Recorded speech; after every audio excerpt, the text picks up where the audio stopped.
जानकी एक गरीब औरत थी। वो एक छोटा सा ढाबा चलाती थी। उसके पति की एक एक्सीडेंट में रीढ़ की हड्डी टूट गई थी, जिसके कारण वो बिस्तर से उठ भी नहीं पाता था। तब से पति और 2 बच्चों की जिम्मेदारी जानकी अकेले ही उठा रही थी।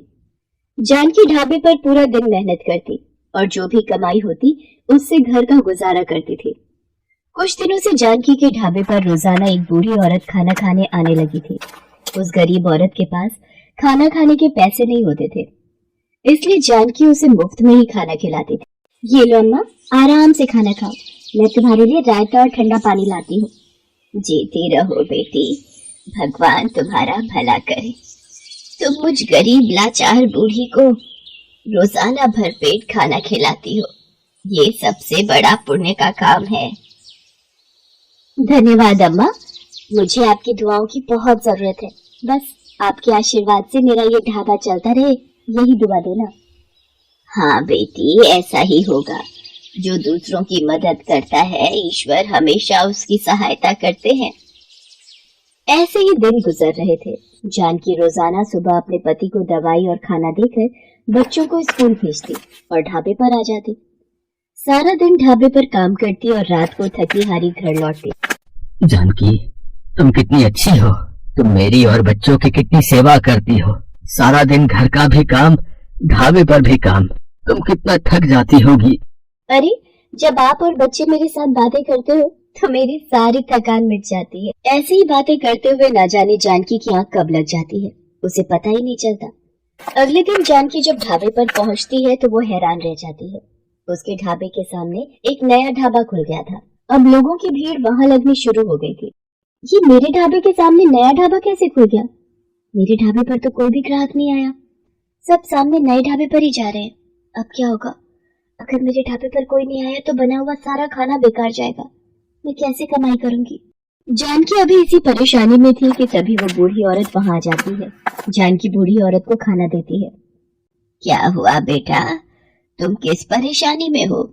आज तुम्हारा मन ठीक दिखाई नहीं दे रहा। अम्मा, बहुत घबराहट हो रही है। आज सुबह से एक भी ग्राहक नहीं आया। वो सामने एक नया ढाबा खुल गया है, हर कोई वहीं से खाना खा रहा है। मैं क्या करूंगी अम्मा, कैसे घर चलाऊंगी? बेटी, तू चिंता मत कर। तू देवी लक्ष्मी की आराधना कर। उनकी कृपा से तेरे सारे दुख दूर हो जाएंगे। देवी लक्ष्मी की पूजा करने से तेरा काम फिर से चल पड़ेगा। ठीक है अम्मा, अगर ऐसा करने से मेरे कष्ट दूर होते हैं तो मैं देवी लक्ष्मी की दिन रात पूजा करूंगी। बूढ़ी अम्मा के कहने पर जानकी ने माँ लक्ष्मी की पूजा करनी शुरू कर दी। जानकी को कई दिन बीत गए थे, पर उसके ढाबे की बिक्री नहीं हो रही थी और दिन पर दिन उसका नुकसान होता जा रहा था। वो जो भी खाना बनाती थी वो सब पड़ा रहता था और 1 या 2 ग्राहक ही उसके ढाबे पर आ रहे थे। जानकी के ढाबे के सामने वाला ढाबा बहुत चल निकला था। उसका मालिक बहुत खुश था। उसे अपने ऊपर घमंड होने लगा था। शुरू में नया ढाबा था तो मैंने ग्राहकों को बहुत शुद्ध और ताजा भोजन करवा दिया, और अब थोड़ी सी मिलावट भी कर दूंगा तो कैसे पता चल रहा है? ढाबे वाले ने अपने भोजन में मिलावट करनी शुरू कर दी। उसके खिलाफ बहुत सारी कंप्लेंट थी। पुलिस ने उसके ढाबे की चेकिंग की तो पता चला कि वो खाने में मिलावट करता था और बासी खाना लोगों को खिलाता था। तुम्हारे ढाबे के बारे में सारी जानकारी मिलने के बाद ही हम यहाँ पर आए हैं, और आज अपनी आंखों से देख भी लिया कि तुम अपने भोजन में मिलावट करके ग्राहकों को भोजन खिलाते हो। इंस्पेक्टर साहब, सामने जानकी का ढाबा है। हमने भी कितनी बार उस ढाबे से खाना खाया है, और मजाल है आज तक हम सब में से कोई भी बीमार पड़ा। बिल्कुल भाई साहब, आप ठीक कह रहे हैं। जानकी जी के ढाबे से हम कितनी बार खाना खाते हैं और हम में से कभी कोई बीमार नहीं पड़ता। इंस्पेक्टर साहब, गलती हो गई। आज के बाद मैं कभी भी खाने में मिलावट नहीं करूंगा। मुझे छोड़ दीजिए। रे हवलदार, ये ढाबे पर ताला लगा दे। आज के बाद ये ढाबा कभी नहीं खुलेगा। ढाबे वाले को अपनी गलती की सजा मिल जाती है और ग्राहक फिर से जानकी के ढाबे पर खाना खाने आने लगते हैं। ये देखकर जानकी बहुत खुश होती है। हे देवी लक्ष्मी, आज आपकी कृपा से मेरा ढाबा फिर से चल पड़ा है। पर वो अम्मा आजकल मेरे पास नहीं आती है, पता नहीं क्या बात है। उन्होंने ही तो मुझे आपके बारे में बताया था। जानकी कई दिनों तक उस बूढ़ी अम्मा के आने का इंतजार करती है, पर बूढ़ी अम्मा ने वहाँ आना छोड़ दिया था। जानकी उन्हें बहुत याद करती है। एक रात जब वो सो रही थी, जानकी, मैं जानती हूँ तुम मुझे बहुत याद कर रही हो और तुमने मेरी बहुत सेवा की है। मैं ही तो तुम्हारे पास प्रतिदिन भोजन खाने आती थी। बूढ़ी अम्मा के रूप में आप मेरे पास भोजन खाने आती थी। माँ, मैंने आपको पहचाना ही नहीं, मुझे क्षमा कर दो माँ। आज आपकी पूजा करके मेरी जिंदगी में खुशियाँ फिर से लौट आई है। मेरा ढाबे का काम फिर से चल पड़ा है। जानकी, ये सब तुम्हारे पुण्य कर्मों का फल है। तुमने मुझे बूढ़ी और लाचार समझकर हमेशा भूख में भोजन खिलाया है। मैं तुम्हारी सेवा से बहुत प्रसन्न हूँ। मांगो, क्या मांगती हो? माँ, मेरे पति बीमारी से बिस्तर पर पड़े हैं। आप अपनी कृपा दृष्टि से उन्हें ठीक कर दीजिए। मैं तुम्हारी ये इच्छा पूर्ण करती हूँ। मांगो, तुम्हें और क्या चाहिए? देवी लक्ष्मी, मुझे बस ये आशीर्वाद दीजिए कि मैं सदैव आपकी पूजा करती रहूं और आपका आशीर्वाद हमेशा मेरे परिवार पर बना रहे। ऐसा ही होगा। मेरी कृपा दृष्टि सदैव तुम पर और तुम्हारे परिवार पर बनी रहेगी। जानकी को अपना आशीर्वाद देकर देवी लक्ष्मी अंतर्ध्यान हो जाती है। जानकी का सपना टूटता है। वो देखती है उसका पति बिल्कुल ठीक हो चुका है। ये देखकर वो खुशी से रो पड़ती है। जानकी अपने पति और बच्चों के साथ देवी लक्ष्मी की पूजा और आरती करती है। देवी लक्ष्मी की कृपा से जानकी के जीवन के सारे दुख दूर हो गए थे।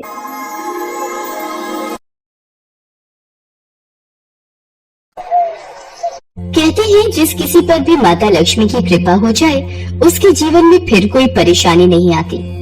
माता लक्ष्मी स्वास्थ्य, संतान, धन, वैभव तथा सौभाग्य प्रदान करने वाली देवी है। वो जब किसी मनुष्य पर अपनी कृपा दृष्टि डाल देती हैं, उस मनुष्य का जीवन सफल हो जाता है। ऐसी ही एक पौराणिक कथा के अनुसार माता लक्ष्मी ने नौकरानी बनकर एक माली के घर में बरकत की और उसके परिवार को खुशियों से भर दिया।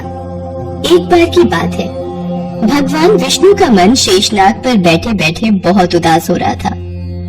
उन्हें धरती पर घूमने की इच्छा हुई और वो अपनी यात्रा की तैयारी में लग गए। स्वामी को तैयार होता देखकर लक्ष्मी माता ने भगवान विष्णु से पूछा, अरे स्वामी, आज सुबह सुबह तैयार होकर कहाँ जाने की तैयारी में हो?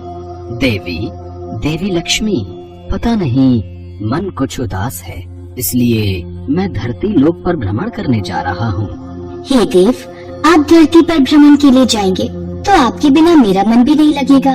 क्या मैं भी आपके साथ धरती लोक पर भ्रमण के लिए चल सकती हूँ? ठीक है देवी लक्ष्मी, पर उसके लिए तुम्हें मेरी एक शर्त माननी होगी। तुम धरती पर पहुंचकर उत्तर दिशा की ओर नहीं देखोगी। ठीक है स्वामी, मैं धरती पर पहुंचकर उत्तर दिशा में नहीं देखूंगी। मुझे आपकी शर्त मंजूर है। भगवान विष्णु की इस शर्त से माता लक्ष्मी सहमत हो गई और प्रातःकाल होते ही माता लक्ष्मी और भगवान विष्णु धरती पर पहुँचे। उसी समय सूर्य उदय हुआ था। रात बरसात होकर हटी थी। चारों ओर हरियाली ही हरियाली थी। धरती की सुंदरता को देखकर माता लक्ष्मी अत्यंत प्रसन्नचित हुई और भगवान विष्णु को दिया वचन भूल गई। माता लक्ष्मी धरती को देखती देखती कब उत्तर दिशा की ओर देखने लगी, उन्हें पता ही नहीं चला। धरती का वातावरण देखने में कितना मनमोहक है और वो फूलों से भरा खेत। ये तो कितने सुंदर फूलों से सजा हुआ है। मैं ये फूल यदि तोड़ लूं? उत्तर दिशा में माता लक्ष्मी को एक बहुत ही सुंदर फूलों का खेत नजर आया और उसी तरफ से खुशबू के साथ बहुत ही सुंदर सुंदर फूल खिले थे। ये एक फूलों भरा हुआ खेत था। माता लक्ष्मी बिना सोचे समझे उस खेत में चली गई और एक सुंदर सा फूल तोड़कर ले आई। जब माता लक्ष्मी भगवान विष्णु के पास वापस आई तो भगवान विष्णु की आंखों में आंसू थे। ये देखिए स्वामी, कितना सुंदर फूल है। अरे स्वामी, आपकी आंखों में ये आंसू क्या हुआ? स्वामी, क्या मुझसे कोई गलती हुई है? बताइए स्वामी।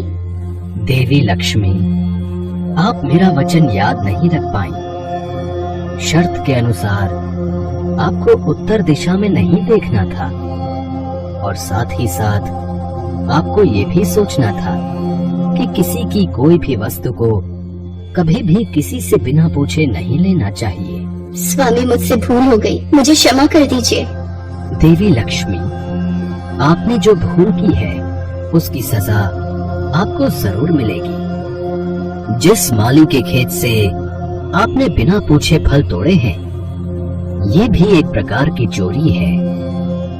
इसलिए देवी लक्ष्मी, आप 3 वर्ष तक माली के घर में रहेंगी।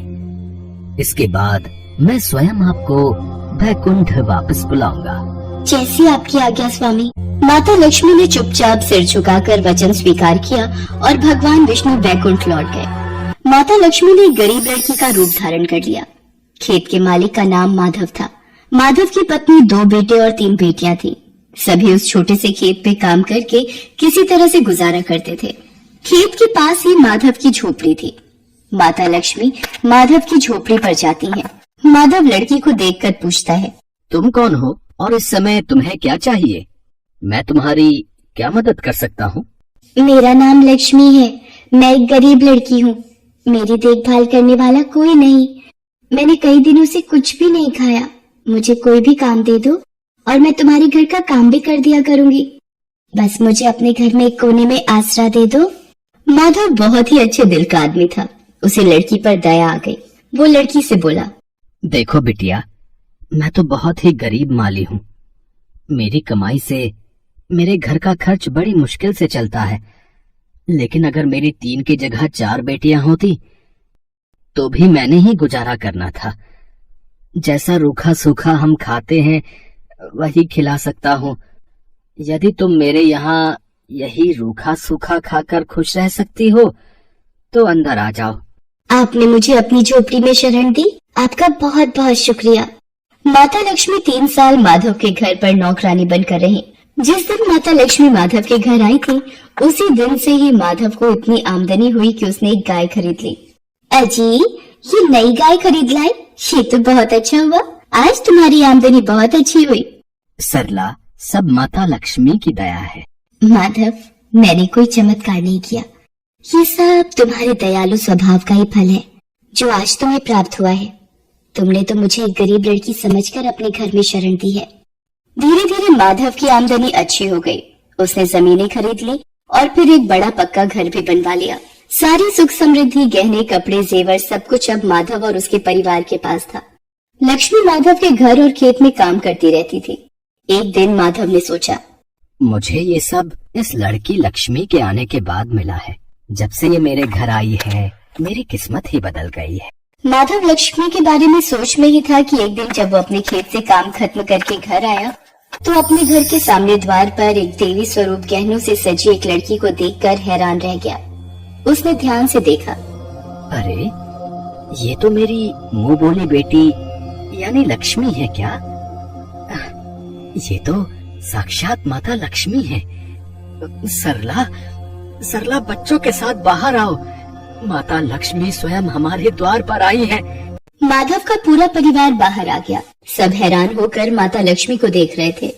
माता लक्ष्मी, हमें माफ करना। हमने अनजाने में आपसे अपने घर और खेत का काम करवाया। माता, हम आपको पहचान नहीं पाए। हमसे ये कैसा अपराध हो गया। माता, हम सबको क्षमा कर दो। माधव, तुम बहुत ही नेक दिल और दयालु व्यक्ति हो।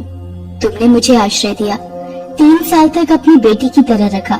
इसके बदले मैं तुम्हें वरदान देती हूँ कि तुम्हारे पास कभी भी खुशियों की और धन की कमी नहीं रहेगी। तुम्हें सारे सुख मिलेंगे जिसके तुम हकदार हो। माधव को और उसके परिवार को आशीर्वाद देकर माता लक्ष्मी अपने स्वामी भगवान विष्णु के द्वारा भेजे रथ में बैठकर बैकुंठ चली जाती है। माधव और उसका परिवार हाथ जोड़कर माता लक्ष्मी का गुणगान करता है।